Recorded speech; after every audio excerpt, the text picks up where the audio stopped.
Hello, hello, hello, and welcome to this live English lesson. I'm Nick, and this channel is English with Nick. So today we are going to talk about relationships and how to talk about relationships, specifically romantic and sexual relationships. So right now, if you have any questions, feel free to write them in the comments there at any time. And yeah, they can be about grammar or vocabulary. And I think in this one, vocabulary is really important. The grammar is pretty typical grammar, but there's a few points we're going to talk about. So what are we going to do today? Well, first, we're going to talk about how your weekend was. So if you've seen any of my talks about small talk, you'll realize that this is a very important question. And a lot of people, aren't very good at it, especially not in their second language. So what we're going to do is, as always, practice a little bit of small talk. Then we're going to talk about some typical mistakes or confusion points that people often make when talking about their relationships. And then we're going to go over some vocabulary and finally how to ask polite questions related to this. All right, so let's get started. And how was your weekend? If you'd like, you can answer in the comments there. One of the best ways when someone asks how your weekend was is to start by saying, let's go here. Let me open that up a little bit. Is to say how it was. So, my weekend was great. This is true. I had a great weekend. I had a long weekend. You know what long weekend means? So normally the weekend lasts 2 days, Saturday and Sunday. But sometimes, due to holidays or taking a vacation day or a day off, you get a longer weekend. So I had a 4-day weekend. On Friday, I just took the day off. I went to the sauna. On Friday, I went to the sauna. Here in Berlin, Germany, where I live, it wasn't so warm, so I went to the sauna. It was very relaxing. And then I also did a lot of reading while I was there, which I always enjoy. And then on Saturday, I was a bit more active. I played Frisbee, which is one of my hobbies, something I often do on the weekend. Then on Sunday, I went to a wine festival nearby, about an hour away from Berlin. We had nice weather. It was a little cold but sunny, and I enjoyed some delicious fruit wines. And then on Monday was a holiday here in Germany, and I think quite a few places in the world. It was Labor Day or Workers' Day. And on Monday, I went hiking. So yeah, it was a great weekend. It was full, but not too crowded. That I got to do some active things, some relaxing things, hang out with some friends. Quite a good weekend. So now you can share how was your weekend, and that will allow you to practice a little bit. And like I always say, with your weekend, you should start by saying, my weekend was. It doesn't have to be great. You can say, my weekend was boring, or my weekend was stressful. And then say 1, 2, 3 things specifically that you did. Even if you think they're boring and not so interesting for the other person, it can a lot of times get the conversation going. All right, so let's move on to the next part here. And we're going to go over a few sentences all about relationships. If someone said to you, she is my friend. She is my friend. What would you know about the person? And you got to be careful, because I often hear this when people are talking about the person they love, their romantic partner. They'll say, she is my friend, because in some other languages they don't make this difference as much. But in English, you can't do that. She is my friend means not romantic. She is my friend, not romantic. So what would happen if this person is a romantic partner, someone we might want to marry someday, someone that's different than just a platonic friend? We use the word platonic to mean non-romantic. So what could we say? The most common would be, she is my girlfriend. She is my girlfriend.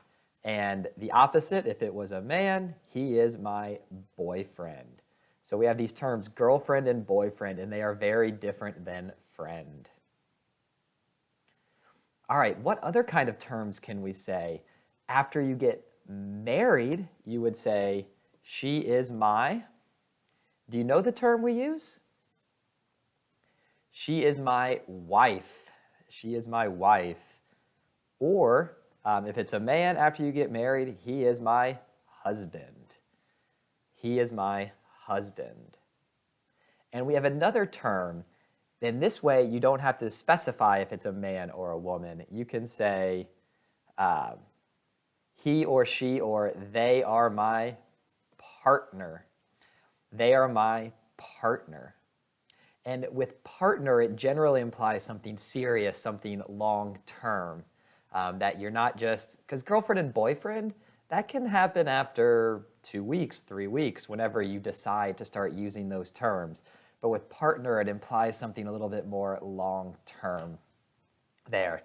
And yeah, I like the term partner. It's the term that I use quite often when talking about this. But we got to be careful with the term partner, because we can have a romantic partner.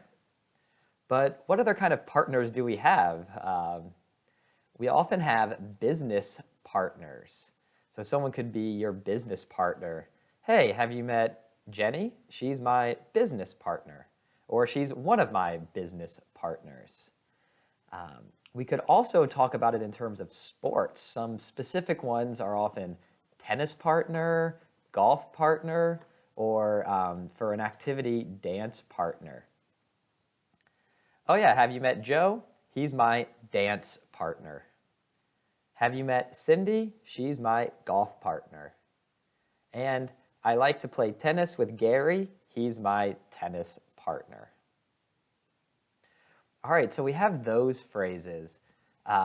Just again to review: friend, girlfriend, boyfriend, husband, wife, partner. Yeah, so now let's step back. Do you have any questions related to using these terms? If you want, you can always practice using any of this vocabulary.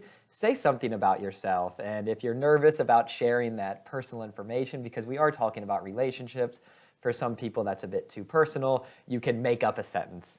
Yeah, you could be single and say like, oh, my girlfriend lives in Munich, just to practice using it and how you would maybe use it even if you don't have a girlfriend, especially not a girlfriend that lives in Munich. Yeah, but let's move on to this next sentence. And this is a sentence that is just wrong. We are married since 5 years. We are married since 5 years. What should we say instead? Instead of, we are married since 5 years.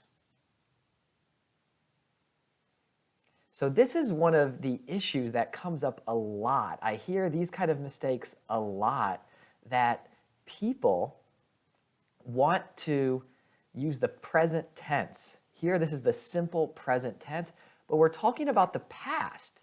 It's related to the present, but it's really about the past. So we want to use a different tense. We want to say, we have been married. Ooh.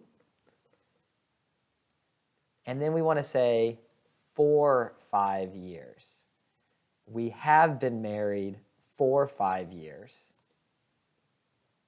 We can say, we have been married since 5 years ago. That's another way if we want to use the word since, but doesn't sound as natural. We have been married for 5 years sounds better. Or we got married. We got married 5 years ago. We got married 5 years ago. So that implies the act happened 5 years ago, and because it's an act in the past that's completed, and we're talking about when it happened, we have to use the simple past. So these are all three good sentences. The first one is my favorite. We have been married for 5 years. And we can, of course, change years, months, all of that stuff to fit whatever situation you're in. So, are any of you married? And if so, how long have you been married? You can practice that by writing in the chat there. All right.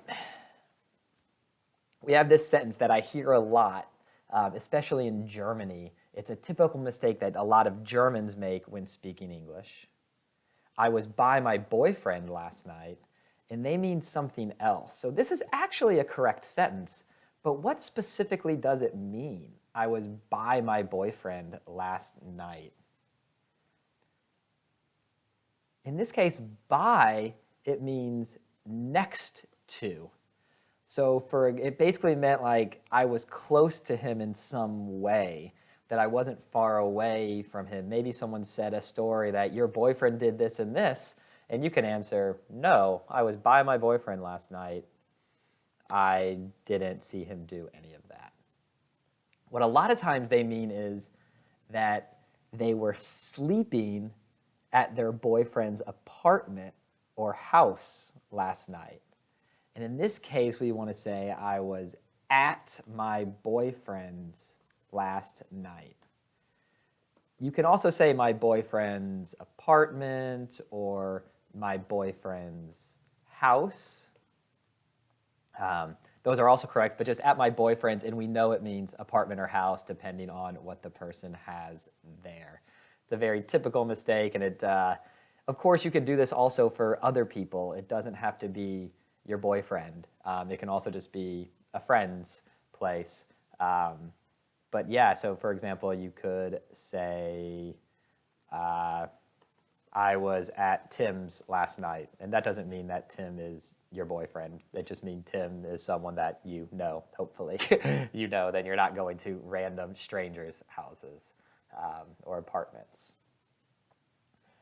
All right, so now let's look at some vocabulary. So there's some interesting vocabulary that you might not know, that some of my students don't know, so I want to share that with you today. Do you have any questions? Are there any vocabulary words related to the topic of relationships that you've heard and you're not quite sure about? So first, let's talk a little bit about dating. Dating. So dating is what you do when you first start getting to know a new person, kind of related to relationships. And how can you meet someone that maybe you would like to start dating? Where are some places that you or friends of yours or maybe TV shows that you've watched where people have started meeting people for dating? What are some of the ways? So one way is a blind date. Do you know what a blind date is? It's not a date with someone who can't see very well. No, it's a date with someone that you've never seen before. A date with someone that you've never seen before. That's where the word blind comes from.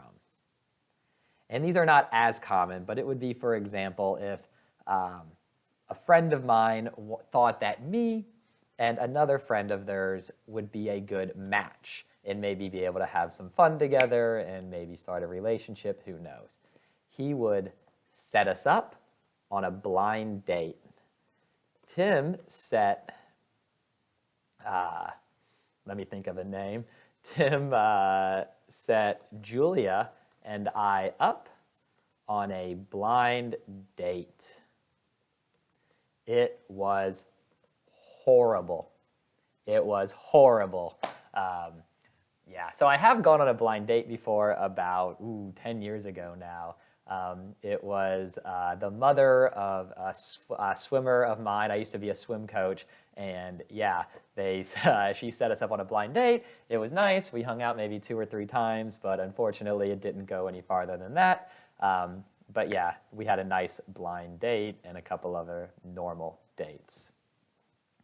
So yeah, the question would be, have you ever been on a blind date? If so, maybe tell the story there. It could be a funny story, entertain us a little bit, and then I can correct your English as you go along to make sure you're using the terms properly, both blind date and other terms that might come on.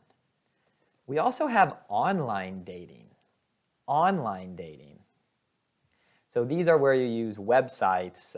Some of the big ones are Tinder, or OkCupid, are some of the big international websites. In the US, another one, Match.com. I don't know if Match is popular around the world, but at least in the United States, I used to use it in the past, but not anymore. It's one that you have to pay for. OkCupid and Tinder are free, at least for some accounts. Yeah, so that's online dating. So I could say a sentence like, have you ever tried online dating? No, online dating doesn't interest me. Maybe someone doesn't like it, they don't like using the internet, but of course you guys like using the internet, at least to learn English, so maybe you also like to use it to meet people for dating or perhaps a relationship. All right, let's move on a little bit past dating. So dating is that initial stage of a relationship. And then sometimes it moves on, and sometimes people decide that they want to spend the rest of their lives together. So what's the next step? The next step is to get engaged with the noun engagement. So how do we use these phrases? Did you hear? Olivia and Tom got engaged. So what does it mean to get engaged? It means that you agree or promise to get married. So you've been dating for a certain amount of time. For some people, a month or 2, other people 10 years. It can be anywhere in between. But engaged means you promised each other to get married. But you're not married yet. And then maybe someone would say, ooh, that was quick. They've only known each other 2 months. And the answer might be, yeah, but they will have a long engagement. 2 years. So they only known each other for 2 months, which is a little bit quick to get engaged, but they've decided to have a long engagement period, and yeah, 2 years, so then they'll be able to get to know each other better.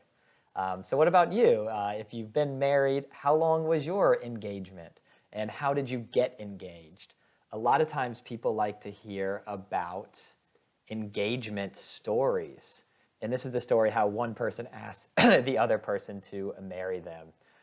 For example, oh, Jenny and Sarah's engagement story is so beautiful. They went to the top of a mountain, and Jenny gave Sarah a ring she had made by hand. Yeah, that would be a beautiful engagement story, something that I would like because I love nature. Yeah, that would be a nice story. All right, so let's move on from engagement. And this is something that can happen before engagement or after a wedding, and that's to live together. Live together. So, do you and your boyfriend live together? Yes, we've lived together. And then how do we finish this? We can say since 2014. 2014 we'll say for 3 years. That's the correct math on that. So living together, and that means that you live in the same apartment or house as a couple. Yeah, live together, and this can come anywhere. It can also come before a relationship starts. Maybe you could say, at first we were just roommates. Then we started dating. Then we got engaged. And then what often happens after an engagement, hopefully, always, it doesn't happen always, but probably over 90% of the cases, then we got married. All right, and this is where you got to be a little bit careful. We have two different words, marriage and wedding. A lot of my students confuse these words. What's the difference between a marriage and a wedding? What's the difference between a marriage and a wedding? Let's look at some sentences. They had a really long, which do we put here? They had a really long marriage, or they had a really long wedding? Which is correct? Which is correct? They had a really long marriage or a really long wedding? All right, so this was a trick question. This was a trick question. And why is this a trick question? Because both are correct. They had a really long marriage is correct. They had a really long wedding.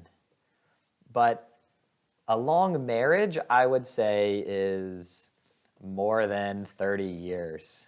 A long wedding is more than 2 days. So, can you see the difference then between a marriage and a wedding? The marriage is the long-term being together. And a wedding is just the ceremony or party, celebration, and stuff like that. So a lot of times people will make this mistake, but remember, the marriage is the long-term thing. It's like your life, and the wedding is just that first day, second day, the celebration there, depending on the culture.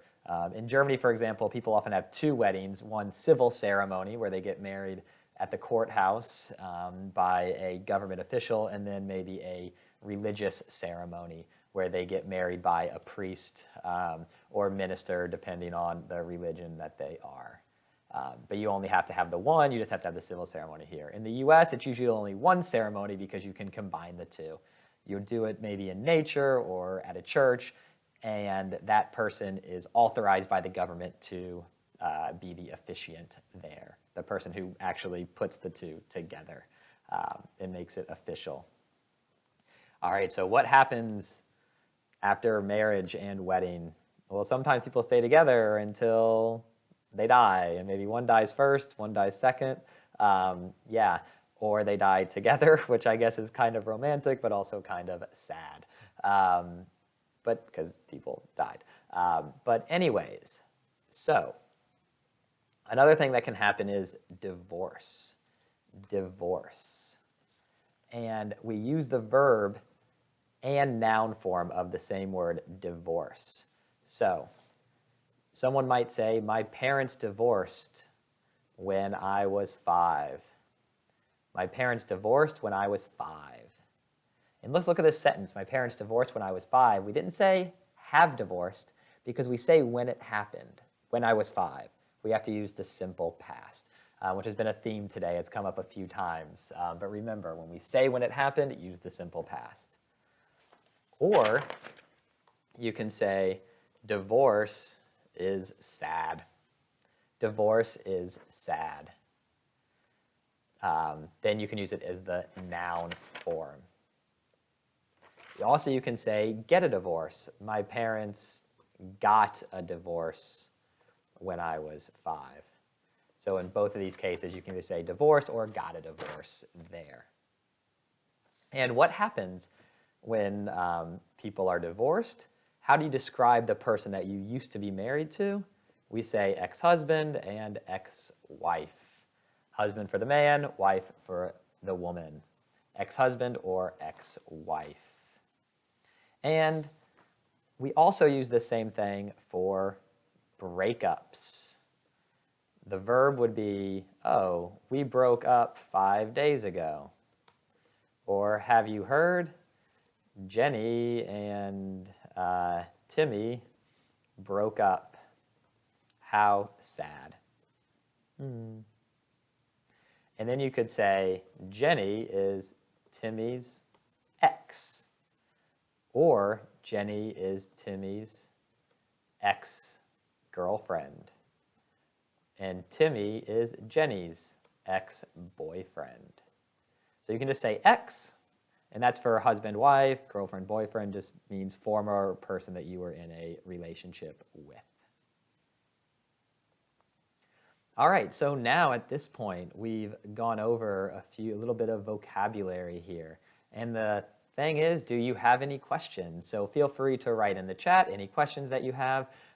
In the next couple minutes, I'll be able to answer them live.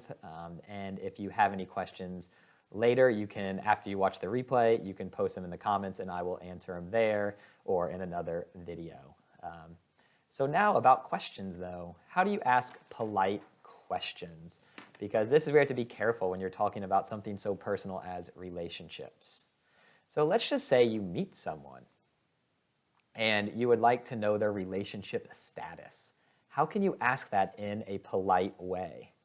Or maybe you have a friend and you haven't seen them in a while, so you just want to ask, see how they're doing, and you also want to ask about relationships. How can you do this in a polite way? So if you know the person already and you know, for example, that they were single at one time, or if you think it's unlikely that they're at the age where they would be married, one of the best ways is simply to say, are you dating anyone? Or are you seeing anyone? Here are two good questions related to this, and they basically mean the same thing. To see someone, of course, like you can see me, but when we say it like this, are you seeing anyone, it means that in a dating type way, in a romantic type way. So, what about you? Are you dating anyone? Are you seeing anyone? This is often a common question from family members when you go home for Christmas or other celebrations. They ask, are you dating anyone? And of course, that can be annoying if you don't want to talk about that. But I think parents and family members are going to keep doing that. Though I like to say, I'd rather not talk about it if I don't want to talk about it. That's a great answer when someone asks this. But since you're learning English as a second language, it's probably unlikely that your family members will ask you this. They'll probably do it in your own native language. Another thing you can say, are you married? Are you married? And this is a polite way to ask that. Are you married? And a lot of times, because in different cultures, maybe people wear rings, but that can be different, especially in international groups. For example, in Germany, they often wear it on the right hand. In the US, it's on the left hand there. So yeah, are you married is a typical way to ask that. All right, now let's say you know that someone is in a relationship and you just want to learn more about their relationship. Another question you can ask, do you and your live together? Do you and your, and this is where we can fill in all of these words we had, boyfriend, girlfriend, partner, husband, wife. Do you and your girlfriend live together? It's usually a polite question because it's basically public information. People usually know this already. So, do you and your girlfriend live together? And the answer would be yes. We've lived together for 5 years. Again, practicing this. We've lived together for that. Or, no, we don't live together would be the way to say it in that way if someone asks you. And then often, a typical question too is to get to know more about them and the relationship. How long have you been together? How long have you been together? That means how long have you been a couple? How long have you been in a relationship? And that's from starting of dating. So even if they're married, for example, my parents, wow, they got married in 1976. So 86, 96, 06, 16, 41, it'll be 41 years this year, but they knew each other for a couple years before that. So my parents would say, we've been together for 41 years. And they might then say, 43 years, married for 40. We've been together for 43 years, married for 40. Maybe if you're younger and your friends are a bit younger, they might say, we've been together for 2 months or 12 months. You can say anything there. But we have been together. We've been together for 2 months. So yeah, it looks like we are at the half hour here, and I hope that you've learned something today. We've gone over some vocabulary, so you can go back and rewatch the video and practice using this vocabulary, writing it in the comments below, and I'll correct it. You can also put any other questions that have come up in your mind about relationships and how to use the grammar or vocabulary that you want to really express your point. Yeah, and we also talked a little bit about your weekend, which is always a good thing to practice. You can always practice that in the comments of any of my videos.